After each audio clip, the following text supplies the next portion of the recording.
Could the US really ban Chinese drones from government use? Let's take a deeper dive. Geeksvana is your drone channel. Hey everyone, my name is Sean and welcome to Geeksvana, your home for drone news and tech-related content.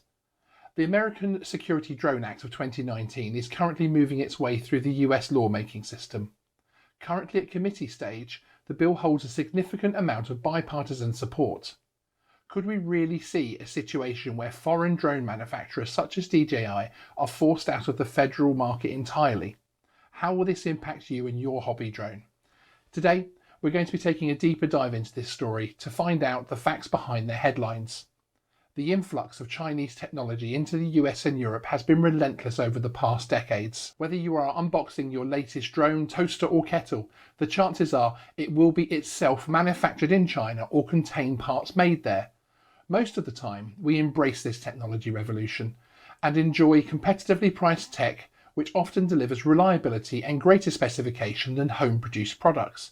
We are all aware that there has been some pretty significant action taken against Huawei, with major governments around the world, including the United States, Japan and Australia, blocking the Chinese telecommunications equipment maker from providing hardware for next-generation mobile networks known as 5G. The US government has voiced concerns that Huawei equipment could provide backdoors for the Chinese government into American networks, a claim denied many times by Huawei. So where is this reaction coming from?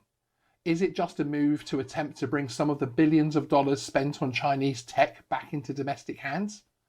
Before we answer that question, if you're new here, please consider subscribing, and for the latest drone news, hit the notification bell.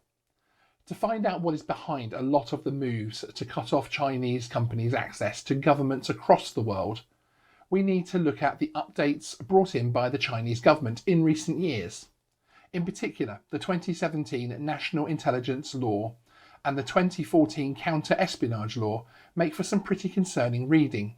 Of course, every country has some form of similar law, and we should all be aware that a lot happens behind closed doors between tech giants and governments across the world to provide more access to our information than we would probably be comfortable with. However, the Chinese version seems to go a lot further. The Chinese 2017 National Intelligence Law was passed by the NPC on June the 27th, having been unusually expedited through with just 2 readings. State news agency Xinhua subsequently released the full text of the law. Some issues for concern include the new rules, which could be used to access any data held by Chinese-based companies to assist with national security, which would of course include data gained by said companies from their work overseas. Also, there is regulation which could compel any Chinese company or individual to act as an espionage agent for the Chinese government. In fact, Article 7 of the 2017 National Intelligence Law states that any organisation or citizen shall support and assist and cooperate with the state intelligence work in the accordance with the law. The cooperative nature of this is also questioned when you read it in conjunction with the 2014 Counter-Espionage Law, which states, when the state security organ investigates and understands the situation of espionage and collects relevant evidence, the relevant organisations and individuals shall provide it truthfully and may not refuse. In an article by CNBC looking into the Huawei issues, they spoke to several experts to get their view as to whether China could force companies to assist in intelligence gathering. This included comments by Martin Thorley, an expert on international engagement with China from the UK University of Nottingham, who commented, "The idea of fighting a request of this nature in the courts is not realistic. In truth, the law only confirms what has been long true, that one must submit to the party if called upon." Add to this the comments in the same article from NYU professor Jerome Cohen, who states, "There is no way Huawei can resist any order from the government or the Chinese Communist Party to do its bidding in any context, commercial or otherwise." So, to bring this story back around to drones and the US federal government, essentially what is feared by those supporting the American Security Drone Act is that companies selling drones to be used by federal agencies in certain sensitive work and secure infrastructure will be forced by the Chinese government to hand over all of their data held on the users. This of course would be extremely dangerous and would give anyone a window into so many secret and secure aspects of work within the federal agencies using drones. For balance, it should be noted that both those companies accused of potentially being subject to Chinese laws, and the Chinese government itself stringently deny this would or could be the case, and that companies within China are independent of the state and afforded rights of protection. Those outside the US opposing any form of ban on Chinese drones cite the motivation being more of a financial one, looking to exclude China from a growing specialist sector worth tens of billions of dollars per year, which is growing every year. One of the major Chinese drone manufacturers, DJI, has been on the charm offensive with the US government, making many moves to attempt to satisfy those concerned over the use of DJI drones by federal agencies or projects funded through federal funds. This comes as the US Interior Department temporarily grounded its entire fleet of 810 drones, including 121 made by DJI, while it assessed whether its drones, made partly in China, pose a threat to national security. We've all seen the stories showing DJI reacting strongly, but perhaps supportively as well.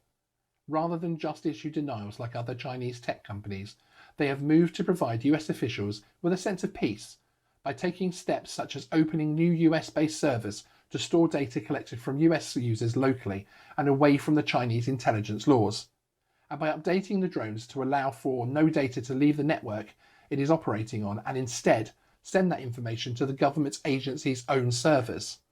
DJI are also closely linked across the spectrum of aviation and technology in the US. In fact, Brendan Schulman, DJI's Vice President of Policy and Legal Affairs, is the only employee of a non-American company to serve on the FAA's Drone Advisory Committee. So DJI are a well-known and trusted brand within the drone market. This level of interaction with the US government and its federal agencies has been helping DJI to put across their case against any ban on Chinese drones. So back to the American Security Drone Act 2019 itself, and the GovTrack listing of its progress. GovTrack is an independent organisation who look to provide information about legislation and governmental process to help Americans participate in their national legislature. Their listing shows what they report as the support and opposition arguments. Interestingly, opponents of the legislation point to the lack of serious alternatives to drones like those produced by DJI. GovTrack also provide commentary on the odds of passage. Here they state the House version, which has been out for less than 2 weeks. It has attracted 2 bipartisan sponsors, and in the Senate it has attracted 6 bipartisan sponsors. Considering the bipartisan nature of this legislation in both chambers, this one may have a reasonable chance of passage. That shows that this new proposed US legislation could well change the drone market substantially. Certainly, consumer drone development and evolution has heavily benefited from the growing commercial drone market. What are your views? Should the US continue on and protect its interests against foreign powers and ban federal money being spent on Chinese drones? Or are the steps to limit the data sharing put forward by DJI enough to protect US interests, whilst allowing them to utilise the market-leading benefits of commercial-grade drones produced by DJI and others? Are you in the UK or Europe and feel your own government should be taking similar steps? Let me know in the comments section. I am really interested to know the opinions of our viewers on this one.